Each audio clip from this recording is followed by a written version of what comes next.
So the basic meditation is you do the warm-ups, you go through the movements, whatever you're needing. I don't necessarily go through like the whole runic sequence. I just connect with my body, feel what needs to be felt, start moving around, and what needs to be moved, I move it, and this ultimately leads me to you know stimulating the whole body and um, starting to align the focus with just the sensations of the body and connecting with the energy. And then from that, then just sitting down and maybe doing subtle spinal movements like, you can do like ingwas and Burkana and Algies and just any of the ones seating that you can really stimulate the spine, and then then directing with the focus with the breath, to start to circulate the energy with like the meditations and practices from Raido. Um,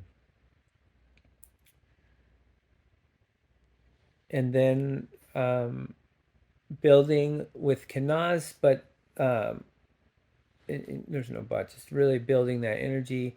And then as you start to work with Iwas, right, then you start to channel the energy up the spine. But this time, instead of focusing it through the mind's eye, right, just continue to follow that sensation, that feeling, that energy as it flows up. And don't get caught up in the thoughts or in the visions or the insights or any of that stuff.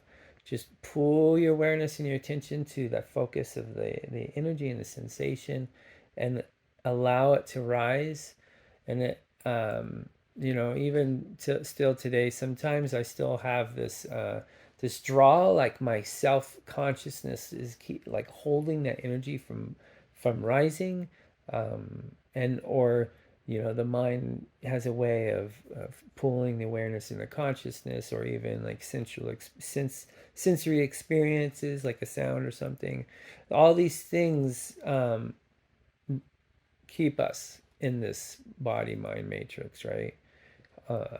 But through this process, by building enough energy, by focusing enough energy, by directing enough energy, by following the sensation, doing the subtle movements, whatever it is to help adjust or clear, if you feel the energy blocked, just continue to give it movement, give it space, give it no resistance.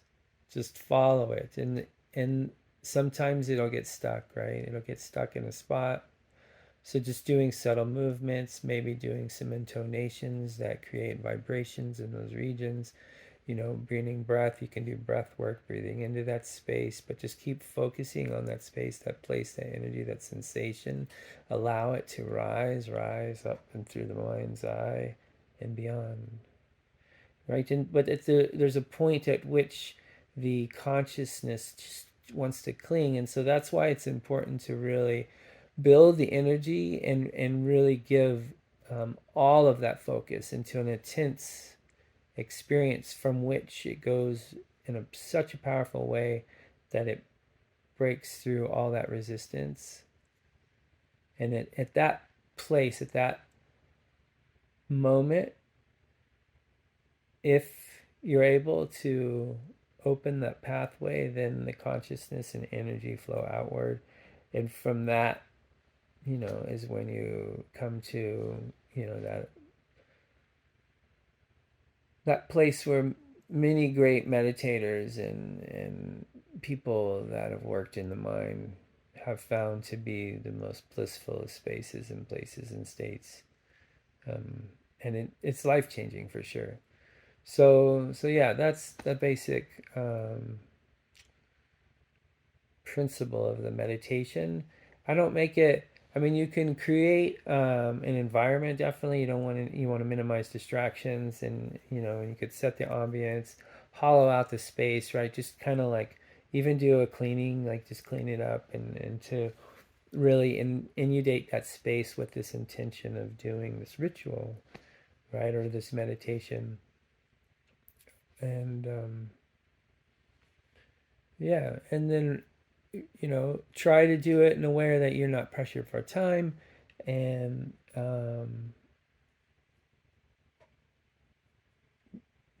you're comfortable, and you're awake, and you have energy. Those are the ideals, right? But the reality is, just if you find yourself an opportunity and you're not, caught up on uh, what's going on in the world, and if you can give yourself just a couple moments to just free yourself of all that other shit and just focus on the practice, and trying to get this energy flowing in your life. And it's not about some ulterior motive, right? It's just in for itself. The benefits of this, of course, is that it increases energy in your life. It helps you break up shit that's messing you up. It can be used for creativity. I mean, you're just inviting more energy to flow into your life, while at the same time clearing up the things that are creating stagnation and unwantedness. So yeah. So in of it by itself, it's that is the focus, right? Because all these other benefits arise through that. It's a natural thing that happens. And I say this just because it's important to not be focused on the gifts and the powers, shall we say, and whatever else that arises through working with energy and focus. you know so the focus is on just getting the energy flowing, and then, like I say throughout my videos and writings, is like, you do with this as you please, right? I'm not here to tell you what the fuck to do with it. My hope is that in some way what I'm sharing will empower you, enrich your life, and invite more fulfillment and more joy and more peace. Those are the things that I'm seeking. That's what I hope for, is that in some way what I share can help people, right? Even if that just means giving you a little bit more control in your life, right? That's a beautiful thing in of itself as well. So yeah, um, that's Sowilo meditation ritual, and I say meditation ritual because to me, ritual just as being setting aside a sacred space and doing certain things to sanctify, hollow out, and to invite the magic in life. And the meditation is, it's a lot of internal work, right? It's sometimes, yeah, I don't really focus too much on utilizing ritual tools and stuff, not in the yoga tradition. So yeah, I wish you well until next video. Be well and be blessed.